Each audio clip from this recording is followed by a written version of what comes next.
Sean bienvenidos, este es el Centro Internacional de Teoterapia Integral, su iglesia Senti en Miami, aquí en la Florida. Bienvenidos a todos los que hoy nos acompañan aquí, están presencialmente. Un aplauso, a ver, para que todos los escuchen. Gracias por acompañarnos, y a todos ustedes que nos están acompañando a través de la internet, también muchas gracias de manera virtual.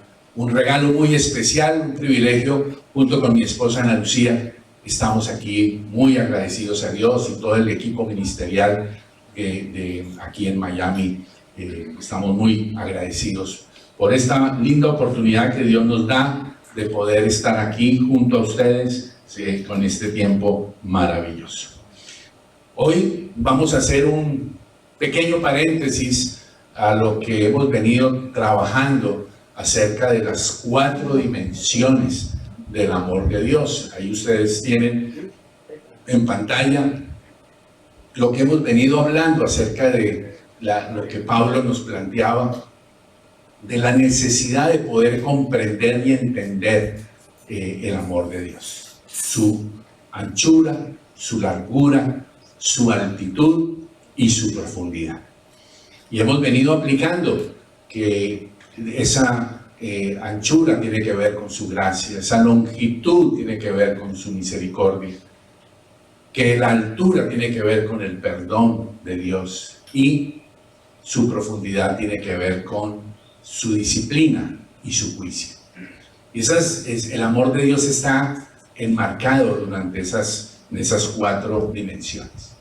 Y hoy no vamos a seguir desarrollando eso, porque lo vamos a seguir desarrollando, porque hoy queremos tener este tiempo para que reflexionemos sobre la sanidad y podamos, a la luz de la palabra de Dios, estar ubicados en lo que el Espíritu Santo quiere que nosotros estemos ubicados. Así que vamos a continuar con el tema que hemos venido tratando estos meses.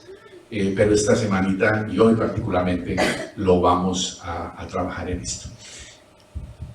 Y es claro que, aprovechando esto de la Semana Santa, hoy domingo de Resurrección, nosotros obligadamente necesitamos mirar a la cruz.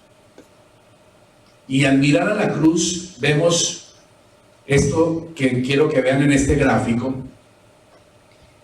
estos 5 puntos claves que la cruz y la obra de Jesús en su resurrección son reales para nosotros. En primer lugar, vemos allí que tenemos, por la victoria de Jesús en la cruz del Calvario, ¿tenemos qué? Tenemos perdón de pecados. Tenemos respuesta para esa necesidad, el perdón de nuestros pecados. En segundo lugar, también en la cruz del Calvario tenemos ¿qué? Tenemos la salvación. No solo es el perdón, sino la salvación, como una respuesta de Jesús en la cruz del Calvario. En tercer lugar, tenemos la regeneración, llamados a vivir un nuevo estilo de vida, a vivir una nueva vida en Cristo Jesús. Fíjense, familia, que muchos de cristianos o personas solo se quedan con el primer pedazo, que es la salvación, y no siguen adelante. Es que ya soy salvo y punto, o soy perdonado, Dios me perdonó, pero ahí me quedo. Y no disfrutan la salvación, no entienden la salvación, o miran el perdón, miran la salvación, pero no pasan al tercer punto, que tiene que ver con la ¿qué? Con una nueva vida. Hemos sido regenerados. En cuarto lugar, vemos entonces que Dios también nos da sanidad. Y hoy vamos a hablar un poco de eso. Y en quinto lugar, tenemos la genuina conversión, el propósito que Dios nos da. Luego, si ustedes se dan cuenta, el gran problema de muchos de nosotros los cristianos es que nos quedamos enfocados en uno de esos 5.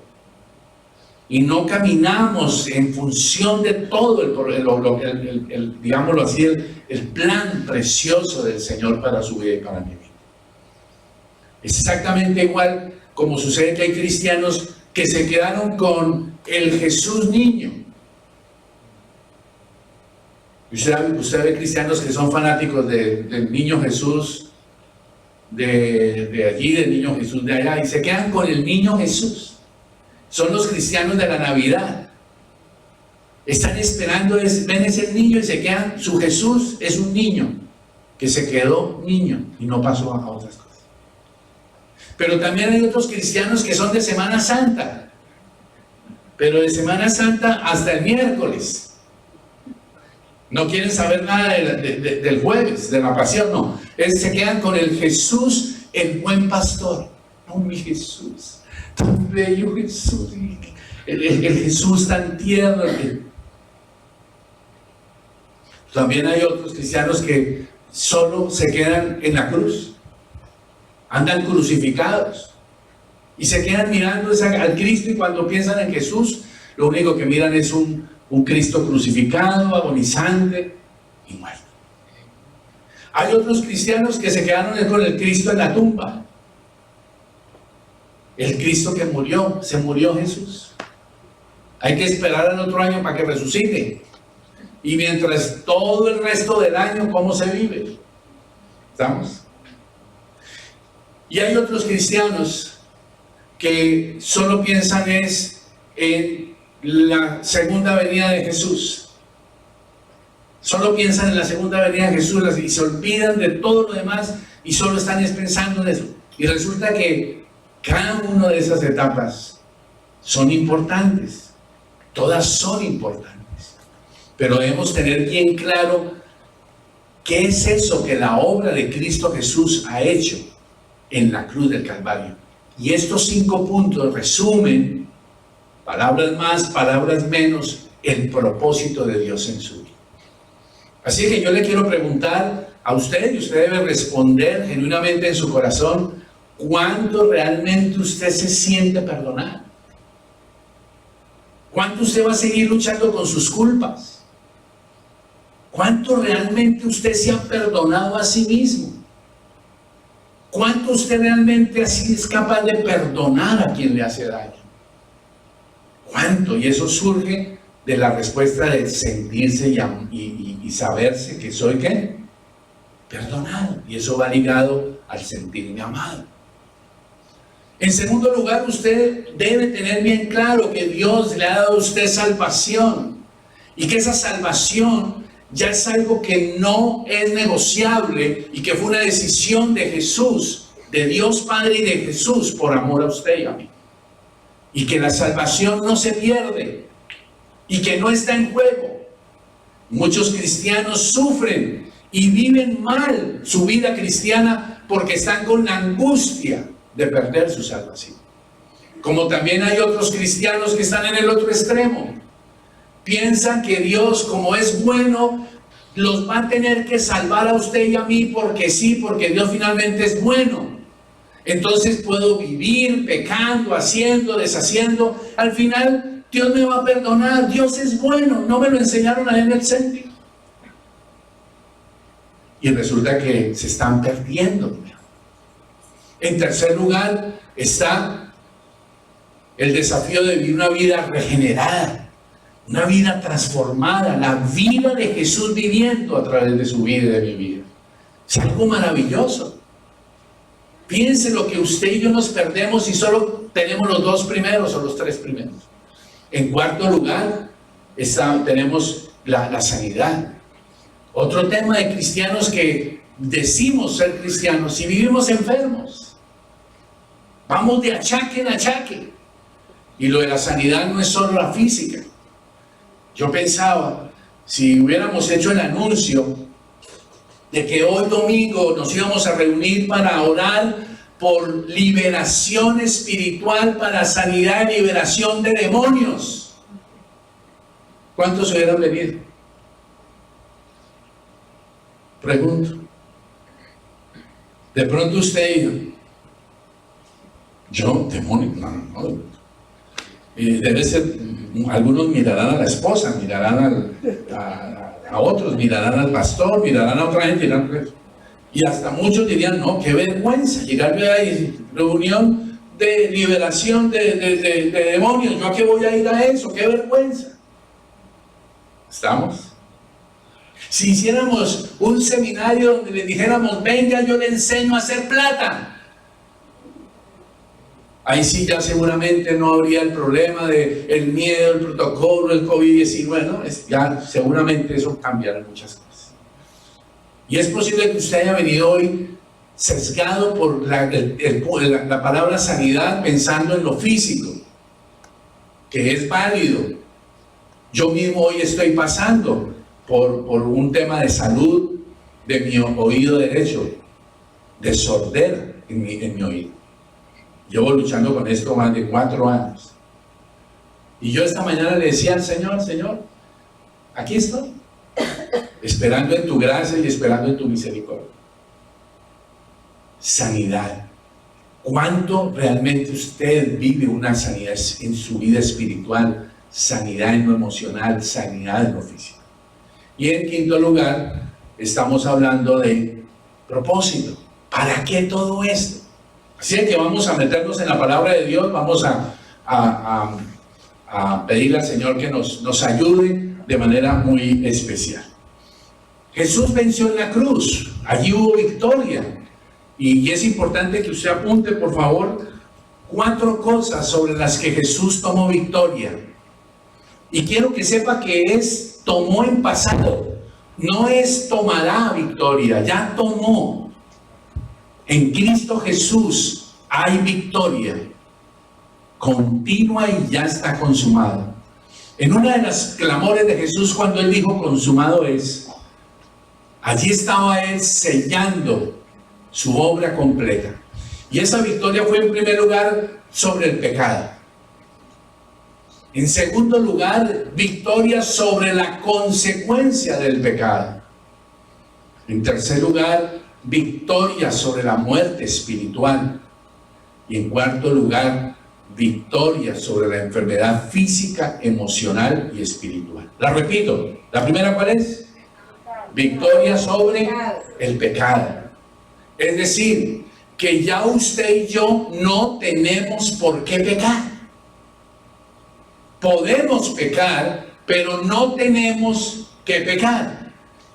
Y usted dice, no, pero es que yo no puedo. Sí puede, por la obra de Cristo, usted y yo sí podemos no pecar. Esa es la obra y la capacitación del Espíritu Santo. Esa es la victoria de Jesús. El segundo punto es la victoria de Jesús acerca de las consecuencias que trae el pecado. Y quiero decirle que una de las consecuencias que trae el pecado es la enfermedad. La enfermedad física, emocional y espiritual es consecuencia del pecado. Y usted y yo hoy vamos a orar por sanidad, pero le quiero decir claramente, si usted genuinamente no se arrepiente de su pecado, no damos un giro en nuestra manera de vivir, usted le podemos echar 50 litros de aceite y no sirve de nada. Y podemos aquí ayunar y hacer lo que usted quiera, años y días por usted, no va a pasar nada si usted realmente y yo no nos arrepentimos. Eso es bien importante que lo entendamos. Y en cuarto lugar, pues entendemos que Dios en su amor y en su misericordia pues está trayendo esa promesa de sanidad física, emocional y espiritual. Y claro, hay muchas preguntas de por qué a mí me sanó el Señor del COVID, me protegió, y por qué el otro se murió. Y por qué oramos tantos años por el día de Luz Bernal y se nos murió. Y por qué este se sana, por qué este otro no se sana. Bueno, ya pues Dios sabe, conoce las realidades, su soberanía. Dios es soberano en esto. Dios es soberano. El mismo apóstol Pablo dice en su palabra que él le oró al Señor 3 veces por un aguijón en la carne. Algunos dicen que esa era la esposa. Yo no sería tan osado. No es la esposa, no sabemos. Por supuesto que no, es un chiste de nosotros los machistas. Pero él habló de un aguijón en la carne.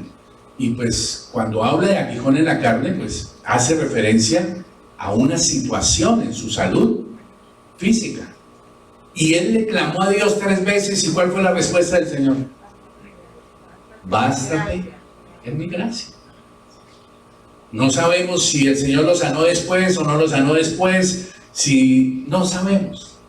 El hecho es que debemos comprender y entender esto de la sanidad. Vamos a ir a Lucas capítulo 17 para avanzar rápidamente y veamos eso que es bien importante en nuestras vidas. Lucas capítulo 17, versículo 11 y 18. Y allí tenemos la historia de los famosos, ¿cuántos leprosos? 10 leprosos. Aquellos leprosos que cuando vieron a Jesús, los 10 que hicieron, según el versículo 13, dice que ellos alzaron la voz. Fíjense que el hecho de alzar la voz, ¿qué significa? ¿Cómo fue que dijeron? Jesús, Jesús, Maestro. No, ¿cómo fue? Jesús. Levantaron la voz. Jesús, Jesús. Alzaron la voz y le decían Maestro. ¿Y qué le clamaban? ¿Qué le decían? Dice, por favor, ten misericordia. Ten misericordia de nosotros. Ahí está el clamor de 10 hombres que están experimentando una palabra que es clave, que quiero que usted la medite, vamos a verla ahorita, respecto de la lepra. Y cuando yo le hable a usted de lepra, inmediatamente seguro que usted me va a empezar a decir en su corazón y en su mente, no, yo no tengo lepra. Diciendo, gracias a Dios no tengo lepra.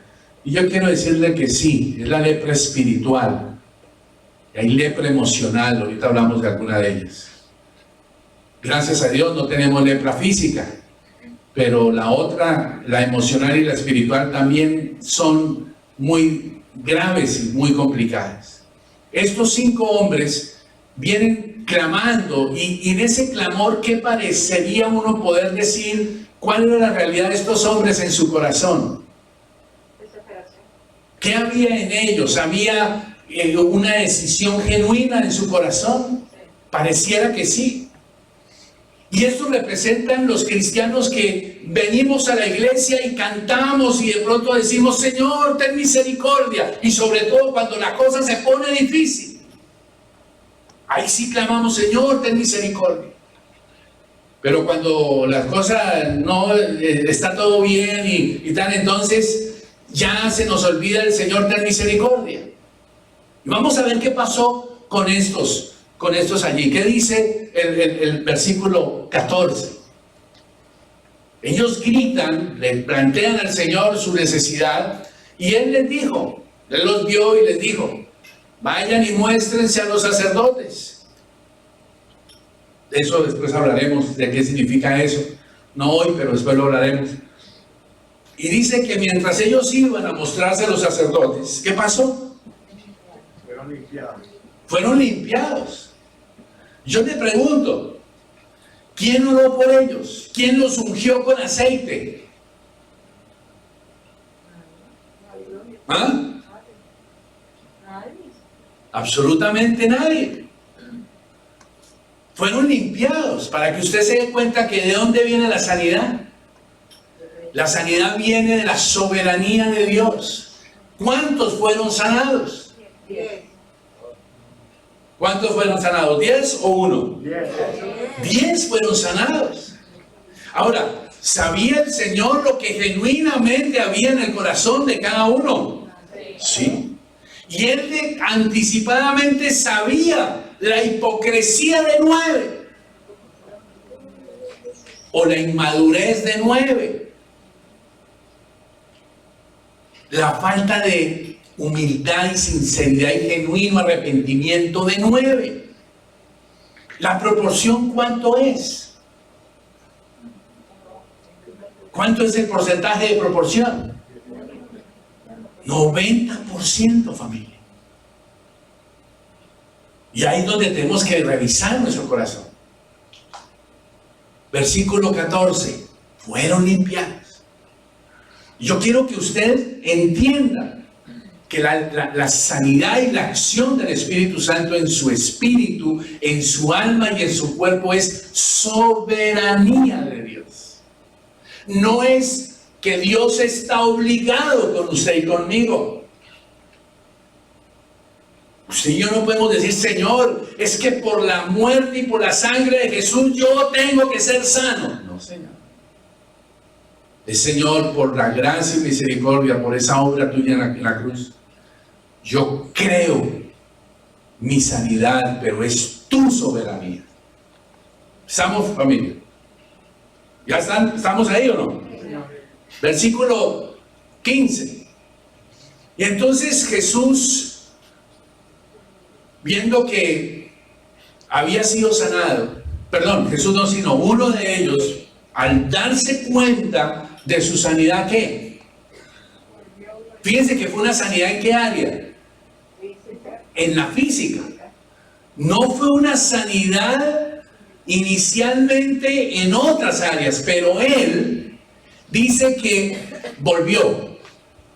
Ese volvió, ¿qué significa? ¿Por qué regresó? Porque había sucedido más de lo que él había pedido. No solo fue limpiado su cuerpo de la maldición de la lepra, sino que fue limpiado su alma y fue limpiada su espíritu. Recuerden que la lepra era una enfermedad que generaba un gran rechazo. A la persona con lepra la sacaban de la ciudad, los rechazaban, era tremendo. Una persona con lepra tenía que llegar y empezar a gritar, soy leproso, para que todo el mundo supiera. Y si entraba a una ciudad, ¿qué le hacían? Lo mataban. Generaba problemas emocionales muy complicados, rechazo. Pero él vuelve. ¿Y qué es lo que vemos allí? Esa palabra que está ahí en rojo. ¿Vuelve qué? Glorificando. ¿Qué pasó con los otros 9? Fueron limpiados físicamente, pero en su alma y en su espíritu ellos no permitieron esa limpieza. Por la razón por la cual volvieron o no volvieron. No volvieron. Y esa es la razón por la cual usted y yo cada mañana tenemos la bendición de volver a las 5 de la mañana o temprano a buscar al Señor. Volver cada día a su presencia. Porque somos ¿qué? Agradecidos, porque entendemos la obra de Cristo en nuestro corazón, porque estamos necesitados. ¿Cuántos cristianos hay que no les interesa buscar su presencia? No les interesa su palabra. No estoy hablando de usted, estoy hablando en general. Volvió glorificando, versículo 15. Veamos ahora el versículo 19. Es muy importante este versículo. Miren lo que Jesús le dijo. Levántate. Vete, o sea, cuando le dice levántate es porque él estaba postrado. Él estaba en el suelo. Dice levántate. Y dice allí que él cuando vuelve a Jesús, él se postra. Le dice levántate. ¿Y qué le dice? Tu fe te ha sanado, ¿cierto? Te ha sanado, ¿sí o no? Pero él no fue a que fuera sanado. Miren lo que el Señor le dijo. ¿Por qué Jesús no le dijo, tu fe te sanó? Lo que le dijo fue, tu fe te ha salvado. ¿Por qué Jesús le dijo eso? Porque el Señor entendió que este hombre había tenido una actitud emocional y espiritual delante de Jesús. Por esa razón volvió. Por esa razón vino glorificando, no solo por la sanidad física. Por eso usted se da cuenta que hay mucha gente que es sanada y nunca vuelve. Y aquí yo no estoy hablando de que tengan que volver al CENTI, aunque sería bueno. El problema es que no vuelven al Señor. Mientras la esposa o el esposo estuvo allá en cuidados intensivos, en un accidente, alguna cosa, ahí están las personas. Ya después de que la cosa se arregla, nos olvidamos. Porque no hay la salvación. Y esta historia nos muestra y nos deja ver. En el versículo 15, Él se postró. Subraya esa parte que es importante. Y ahora en el versículo 17, el Señor pregunta y dice, ¿dónde están los 9? ¿Qué pasó con los otros 9? Y yo pregunto, ¿quién respondió esa pregunta de Jesús? Nadie respondió la pregunta de Jesús, pero sí nosotros podemos responderla. No querían sanidad. Sí querían sanidad, pero no estaban interesados en la santidad. Son esos cristianos que quieren recibir, pero no están interesados en dar. Quieren recibir sanidad, pero a la hora de diezmar, ahí sí no. Ahí sí no.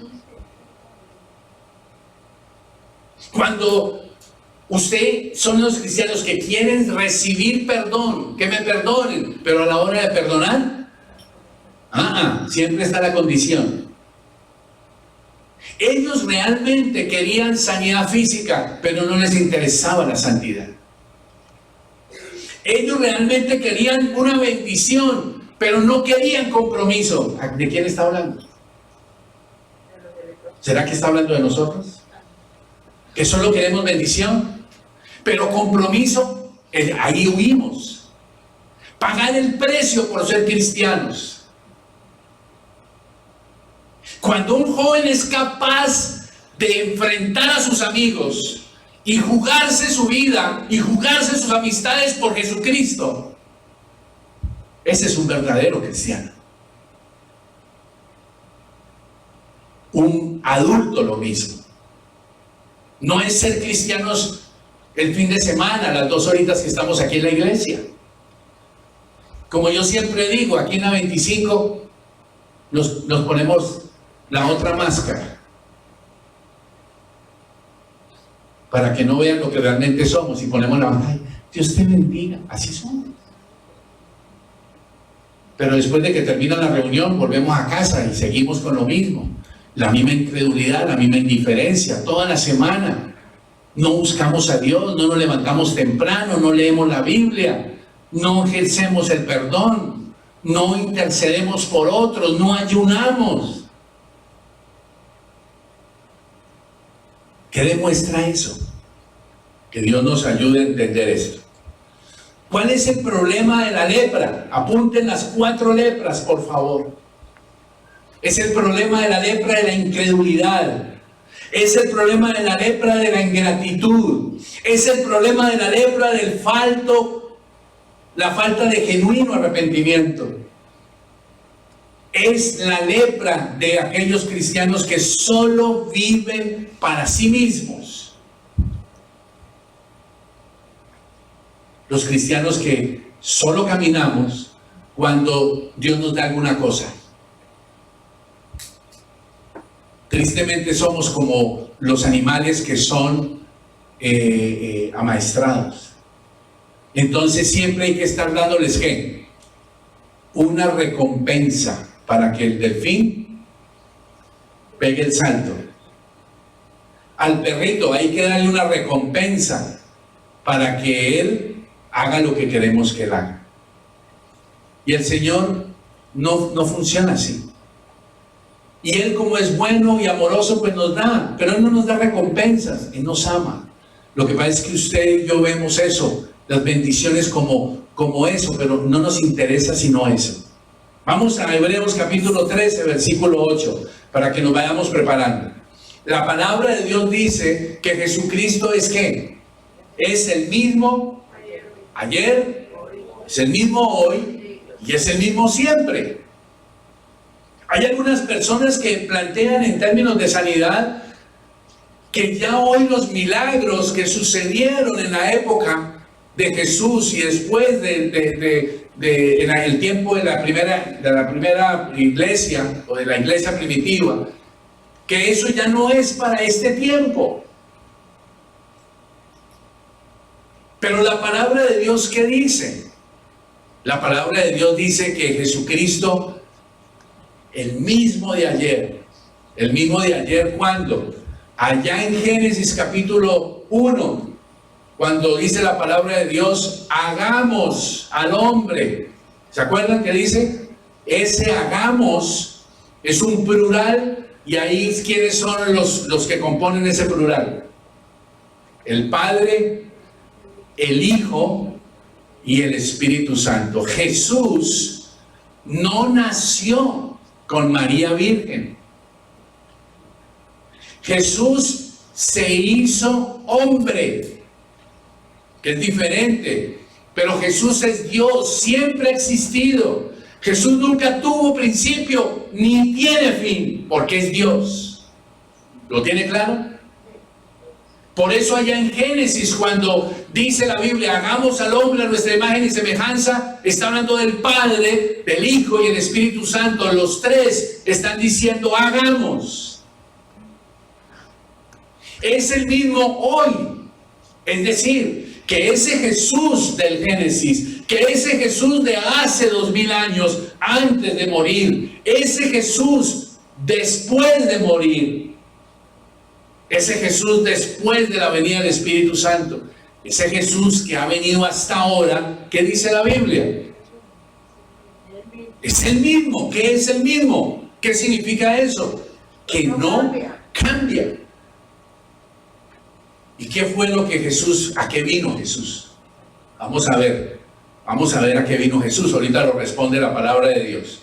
Pero por ahora, usted y yo tenemos que tener esa absoluta certeza que la mano de Dios, los milagros y el poder de Dios y su amor a través de Jesucristo y el Espíritu Santo hoy están disponibles para ti, igual que desde Génesis.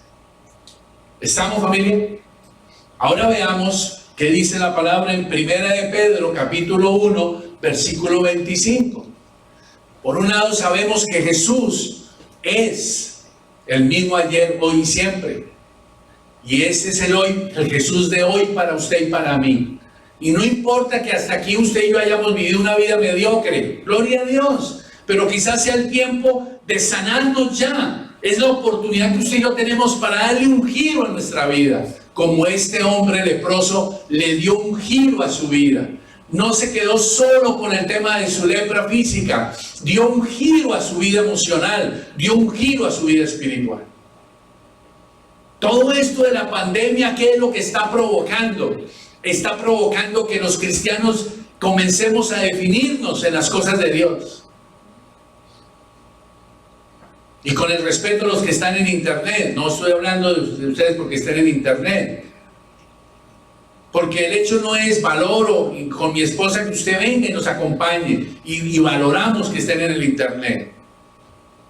El tema es que usted y yo estemos haciendo la voluntad de Dios, cumpliendo el propósito de Dios. Ese es el tema. La palabra de Dios dice en 1 Pedro 1:25 que la palabra del Señor permanece ¿para cuándo? Permanece para siempre. Y si usted mira desde el Génesis hasta el Apocalipsis, si hablamos de uno de los puntos de los 5 que vimos, sanidad, la sanidad está disponible para usted y para mí hoy. No se deje engañar de que ya este no es el tiempo. La palabra de Dios permanece para siempre, sus promesas permanecen para siempre, usted tiene de dónde agarrarse en seguridad para siempre. Y aparte de eso, Jesús es ¿qué? Jesús es el mismo ayer, hoy y siempre. Vamos a Mateo capítulo 8. Mateo capítulo 8 y veamos la historia rápida de este otro leproso.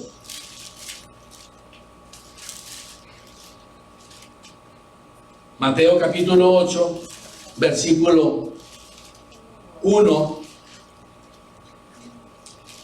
al 4. Dice así: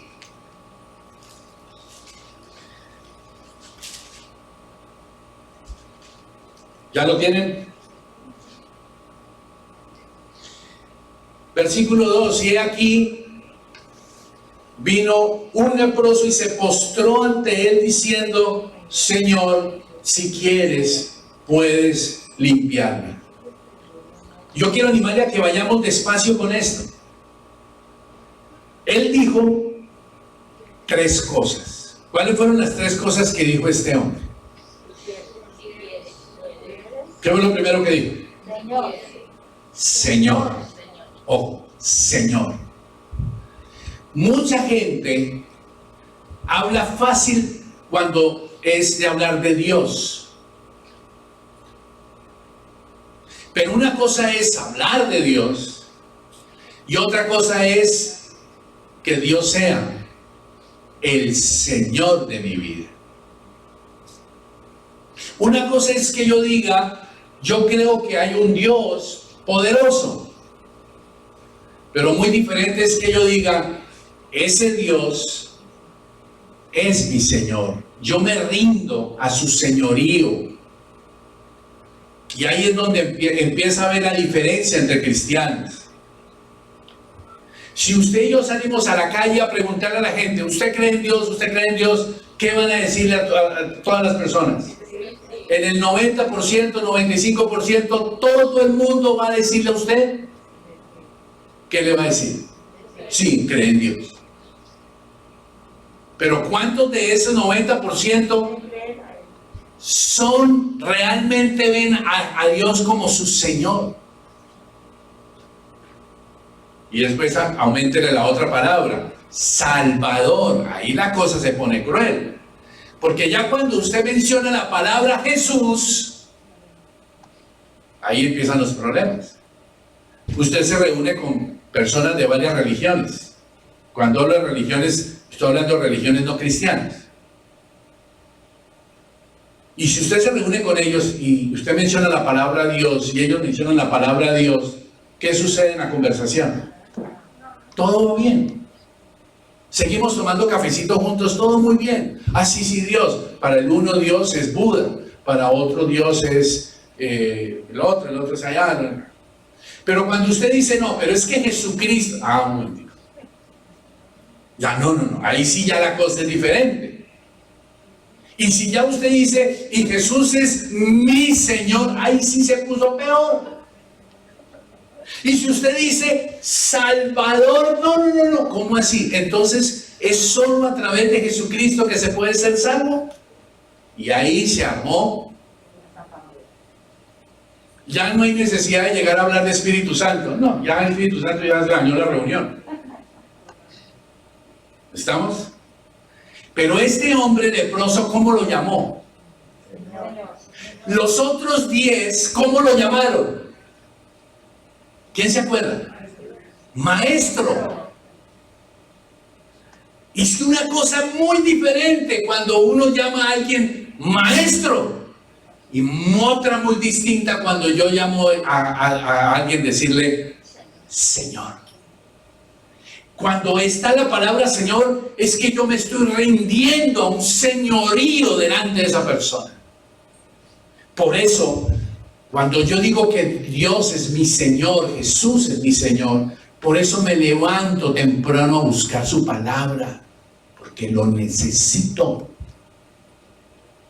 Usted puede decir 1000 veces Señor, pero si usted nunca busca a Dios en oración, usted no ayuna, usted no busca la palabra de Dios, ¿quién es su Señor? ¿Quiere que le diga cuál es su Señor? ¿En qué es lo que usted piensa los primeros 5 minutos cuando abre los ojos por la mañana? Dígame, ¿en qué anda pensando usted los primeros 5 minutos? ¿Eso es lo que usted anda pensando los primeros 5 minutos de su vida? ¿Y que probablemente va a seguir pensando las otras 24 horas de su vida? Ese es su Señor. Usted dice: mis hijos son la razón de mi vida. Ese es su Dios. Y usted tiene su señorío y está esclavo de sus hijos. Usted dice mi esposa, usted dice mi esposo, usted dice mi familia, usted dice es que tengo que hacer plata porque tengo que ir a trabajar. Ese es su Señor. Usted está rendido a ese Dios con minúscula. Y usted le está rindiendo adoración. Y usted tendrá que descubrir que de pronto el Dios suyo es usted mismo. Porque usted se adora a sí mismo. Usted se autoevalúa y dice, pero es que Ana Lucía no pudo haberse casado con otro hombre, es que yo era el hombre. Es que Ana Lucía hubiera sido pero necia. ¿Cómo no? Es que si le hubiera pasado por la cabeza a Ana Lucía no casarse conmigo, ¿cómo le hubiera ido de mal en la vida? Claro, eso usted y yo no lo decimos. ¿Pues sabe cuál es el problema? Que lo pensamos. De paso les digo que yo a mi mujer le dije que nos casáramos y duró 4 meses pensándolo. Y creo que en una noche no muy cuerda me dijo que sí. En una visita que le hice, por fin dijo que sí. Yo creo que estaba trastornada y se lanzó. Luego yo puedo decirles que ella lo pensó y tenía razones para pensar. No era yo cristiano y ella tenía muy buenas razones para decir casarme con este tipo. Pero bueno, Dios y su gracia. Mi amor, gracias. Chávez. Bueno, ¿estamos familia? ¿Nos estamos siguiendo? ¿Qué significa ese Señor? ¿Es usted el leproso del Señor? O sea, del que habla ese lenguaje que está humillado en su presencia. En segundo lugar, ¿qué le dijo? Ojo en la palabra exacta que le dijo, Señor, si puedes, ¿cómo dice? No dice si puedes, sino que dijo este leproso, Señor, como yo estoy sujeto a ti, si tú quieres. Aquí el tema no es si tú puedes, es que tú quieras. ¿Qué le dijo? Si tú quieres, ¿qué? ¿Ah? ¿Cómo dice ahí exactamente? Si quieres. En lenguaje colombiano, ¿cómo sería? Si se le da la gana, Señor. ¿Cómo es el lenguaje nicaragüense? Lo mismo.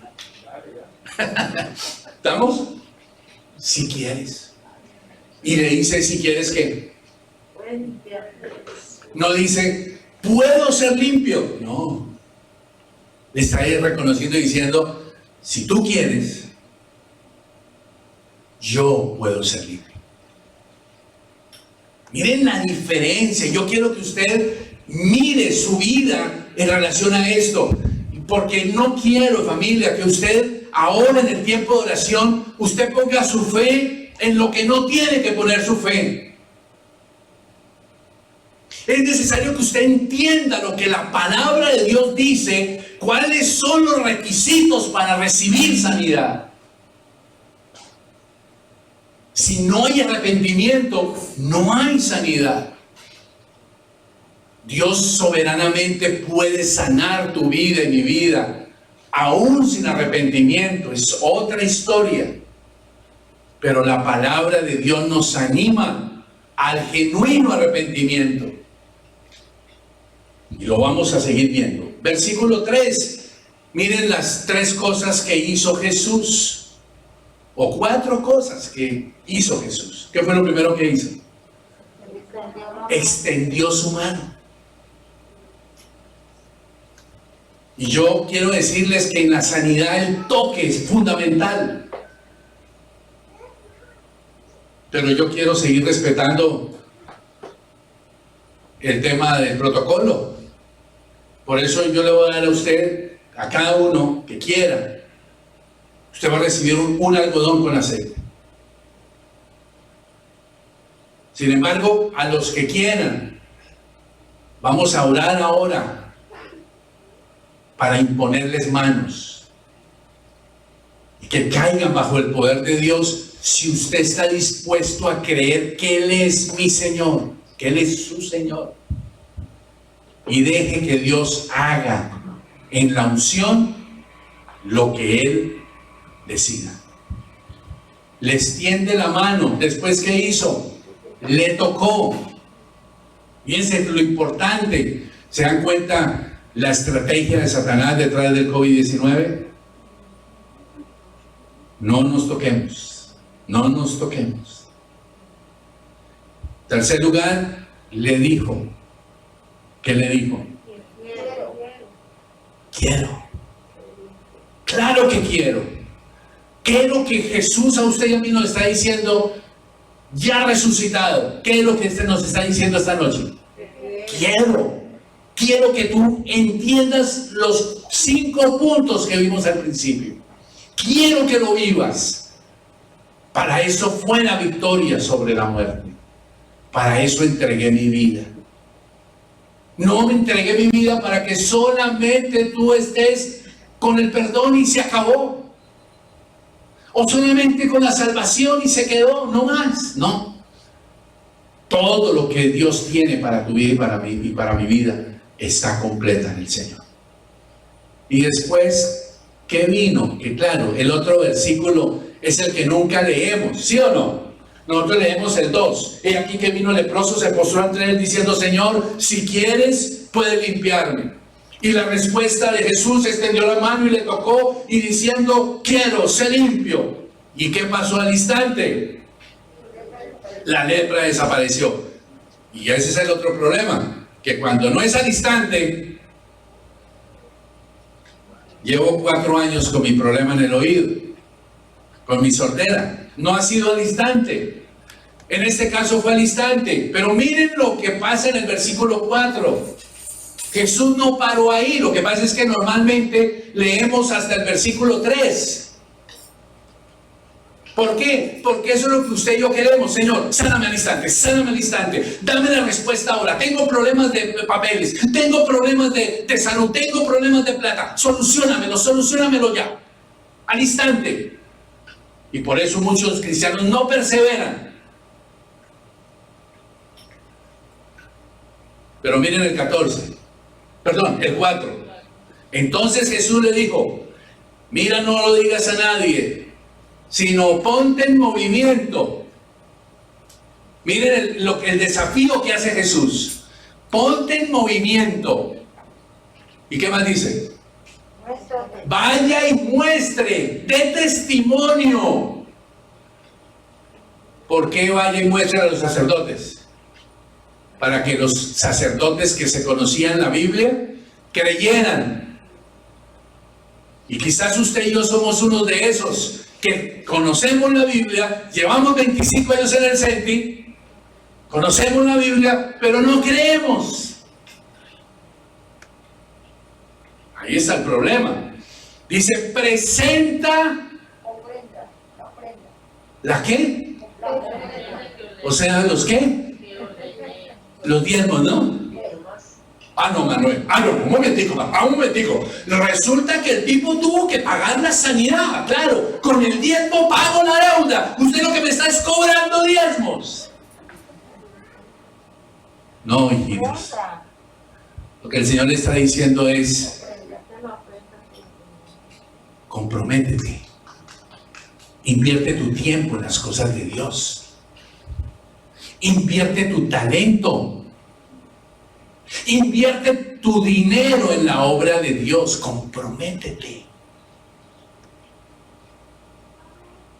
O quitamos el versículo 4. O quitamos el versículo 3. O quitamos el versículo 2. No, ninguno. ¿Me está entendiendo lo que le quiero decir? Si él le dijo Señor, hay sometimiento a su voluntad, a su palabra. Y nada más triste es decir Señor y no hacer lo que tengo que hacer. versículo 4. Así que quiero decirles, toda enfermedad no es de Dios. Apúntelo, por favor. Hay cristianos que dicen, y en alguna oportunidad he escuchado cristianos, discípulos nuestros, aquí en Miami y en otros ministerios, de personas que dicen: ay, pastor, ay, líder, mi Diosito me mandó esta enfermedad. ¿Lo ha escuchado, no? Diosito me mandó esta situación. Señores, no es así. La sanidad es de el Señor, pero la enfermedad es de Satanás. Otra cosa es que el Señor puede tomar una enfermedad y glorificarse, pero nunca es el plan de Dios mandar la enfermedad para sufrimiento. En el caso del pueblo de Israel allá en Egipto, sufrieron enfermedad por la dureza de su corazón y para que reaccionaran. Y ellos pecaron y en su pecado generaron enfermedad. Pero Dios no es un Dios que juega a decir: a este le voy a mandar el COVID, a este le voy a mandar este cáncer, a este le voy a mandar esto. A ver, y él disfrutando eso. No, Dios no es así. Veamos lo que dice 1 de Juan capítulo 3, versículo 8. Esto es muy importante, familia, porque nada va a suceder ahora con el tiempo de oración que vamos a tener si usted no entiende esto. Dice: el que practica el pecado. ¿Quién es el que practica el pecado? No, no es el diablo. ¿Qué dice allí? Es del diablo. ¿Qué es una persona que practica el pecado? Es una persona que simplemente, más allá de que venga a la iglesia, o diga que hace parte de la iglesia, o diga que es cristiano, simplemente su vida practica el pecado. ¿Ok? Y la palabra de Dios dice que ese que practica el pecado deliberadamente, envidioso, la codicia, la pereza, la tacañería, la grosería, la envidia,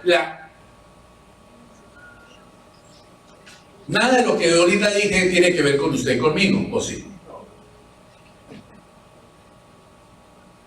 ¿Estamos, familia? ¿Qué dice la Biblia? El que practica. Usted dice: bueno, haga una evaluación de sus últimos 4 meses. Ni siquiera le estoy diciendo de los últimos 20 años de su vida cristiana. Mire sus últimos 4 meses. ¿Qué caracteriza su vida y mi vida? ¿Temor a Dios o práctica de pecado? Dígame. Sea sincero con el Señor. No sé cuál será la respuesta que usted tiene. Usted no sé cuánto tiempo lleva en el centro. Hablemos de los últimos 4. ¿Cómo hace usted negocios? ¿Cómo maneja usted su vida sexual? ¿Cómo maneja usted la plata? ¿Cómo maneja la lengua? ¿Cómo maneja las relaciones interpersonales? Si a usted alguien lo llama a hablar mal de otra persona, ¿qué dice la Biblia que usted y yo debemos hacer? A ver. Usted recibe una llamada por teléfono y le van a hablar mal de su suegra. Entonces usted que dice: esa es una buena oportunidad que tengo, miren. Si alguien lo llama a usted para hablarle de un tercero, ¿qué es lo que usted debe hacer según la Biblia? Dígame, ¿qué es lo que tiene que hacer? Entonces llega: sí. Sí, entonces la otra persona le dice: ay, Dios te bendiga. Ay, Dios te bendiga, gracias. Mira, te llamo para decirte que Pedro Pérez. Entonces, ¿usted qué debe hacer según la Biblia? Es decirle: bueno, fulanito, un momentico, permíteme, voy a poner en la línea a Pedro Pérez. Vas a quedar en hold unos segundos para que lo pienses bien. Ya regreso. Usted marca a Pedro Pérez. Hola, Pedro Pérez. Dios te bendiga. Hola, Manuel, ¿cómo estás? Mira, tengo aquí en la línea a fulano. Fulano, ¿qué era lo que me ibas a decir de Pedro Pérez? ¿Qué pasaría? ¿Es eso bíblico o no es bíblico? Ahora, si usted recibe la llamada y empieza a escucharle a una persona que está hablando de Pedro Pérez, y usted dice, en boca cerrada no entra mosco. Pero usted, ¿qué está haciendo? Usted está escuchando porquería. Y si eso es verdad de lo que están hablando de Pedro Pérez, entonces hagámoslo los tres y díganselo de frente al otro. ¿Qué es lo que no dice así la Biblia? Si la Biblia dice que si tú sabes que tu hermano tiene algo contra ti, ¿qué es lo que hay que hacer?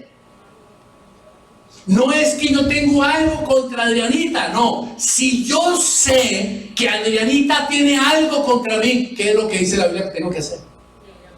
La llamo, venga Adrianita. Yo percibo que tú tienes algo contra mí, hablémoslo.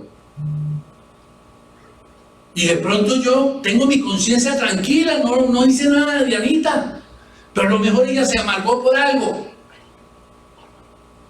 ¿Me entienden lo que les quiero decir? Eso es lo que la palabra de Dios nos enseña. Usted está cuidando su vida espiritual. A usted lo llama a su hermano, a hablarle mal de su otro hermano. ¿Qué es lo que normalmente hacemos? A ver, dígame, ¿qué es lo que hacemos entre hermanos de sangre? Ivancito, ¿qué es lo que hacemos? Clito, ¿qué es lo que hacemos? Le paramos el oído al hermano y, es que mira, es que mi hermana, es que no se cae en la... Uy, sí, no, sí, pero oremos, pero mire, no, es decirle, venga, vamos a ver, vamos a hablar. ¿Ya lo hablaste con mi hermano?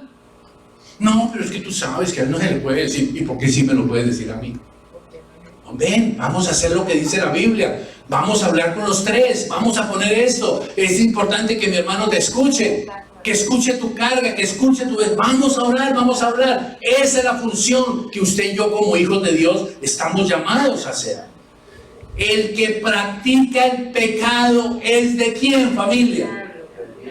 Entonces fíjense que dice, porque el diablo peca desde el principio. Dice, para esto, ¿qué? Vino Jesús, ¿para qué? Deshacer la obra del diablo.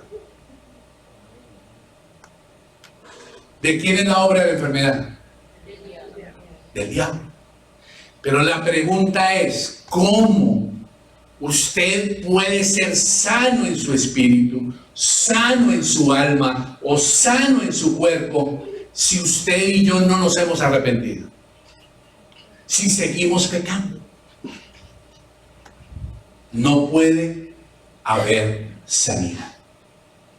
Le voy a dar una lista de enfermedad espiritual, enfermedad emocional y enfermedad física, para que lo tome en cuenta. ¿Qué es la enfermedad espiritual? Apúntelo. Incredulidad, dureza de corazón, falta de perdón, culpa, mentira, desobediencia a la palabra de Dios, indiferencia a la palabra de Dios, frialdad en la oración. Esa es una pequeña lista de enfermedad espiritual. Enfermedad del alma o emocional, racionalismo, lógica, autosuficiencia. Usted dice, yo le digo a usted, mira lo que dice la Biblia. Usted dice, no, líder, discúlpeme, pero yo respeto mucho la Biblia, pero yo no creo en eso. ¿Usted está respetando la Biblia? No la está respetando. Usted dice, no, líder, usted me puede decir todo lo que usted quiera, pero no, eso no, yo no lo voy a aceptar en mi matrimonio. ¿Eso cómo se llama? autosuficiencia, altivez, confianza en sí mismo, tristeza, soledad. Esa es la realidad de una persona enferma en su vida emocional. Y muchas otras cosas. Y lo físico pues tiene que ver con lo físico. Vamos rápidamente, se me fue el tiempo. Pero tranquilos, no tenemos problema de tiempo. Los que se quieran quedar a oración, chévere. Salmo 107:20. Dice la palabra de Dios. ¿Qué hizo el Señor? Dice, envió su palabra, ¿y qué? Y lo sanó. ¿Y qué hizo? Y lo libró de su ruina. Así es que, familia, miren lo que dice Proverbios capítulo 3, versículos 5 al 7. No seas sabio en tu propia opinión, sino teme a Jehová y apártate del mal. El siguiente versículo, no le puse, el siguiente versículo no lo puse, pero dice, porque será medicina a tu cuerpo y refrigerio para tus huesos. El 8, Proverbios capítulo 3, versículo 8. Así que, ¿cuál es una condición para que haya sanidad y medicina? Temor a Dios. Apartarnos del mal. Entonces, si usted oye una instrucción del Señor y usted no lo hace, es falta de temor de Dios. Si usted a partir de ahora con la instrucción que le di el teléfono, usted no lo hace, es falta de temor de Dios. Usted está violentando los principios. Si usted sabe que tiene que ir a hablar con alguien para pedirle perdón, aunque usted tenga la razón y la otra persona fue la que le hizo daño a usted, la Biblia dice que usted tiene que llamarle a pedirle perdón. Si usted no lo hace, usted no tiene temor de Dios. Si la Biblia dice, honra a Jehová con tus bienes, y tú no honras a Dios con tu dinero, eso es falta de temor de Dios. Palabras que decimos. Miren el versículo, no seas sabio en tu propia opinión, teme a Jehová. Por eso el Señor dijo, o frío o caliente, pero no tibio. ¿Cuál es el tibio? Señor, yo te amo, pero le robo su gloria. No lo busco. Eso es tibio. Y terminemos. Éxodo 15:26, y dijo, si oyeres atentamente la voz de Jehová tu Dios, e hicieres lo recto delante de tus ojos, y dieres oído a sus mandamientos. Fíjense las condiciones. Dice, y guardares sus estatutos, ninguna enfermedad de las que envié a los egipcios te enviaré a ti, porque yo soy Jehová tu sanador. Hay condiciones, y la condición es el arrepentimiento. Por eso vamos a orar ahora. Y por último, el versículo de Marcos 6, 12 al 13 dice, y saliendo predicaban que los hombres se arrepintiesen. Ese era lo primero que pedía el Señor, que se arrepientan. Y echaban después de eso, del arrepentimiento, los demonios salían y ungían con aceite a muchos enfermos. ¿Y qué pasaba con los enfermos? Pero la clave era primero que el arrepentimiento. Así es que, familia, vamos a orar.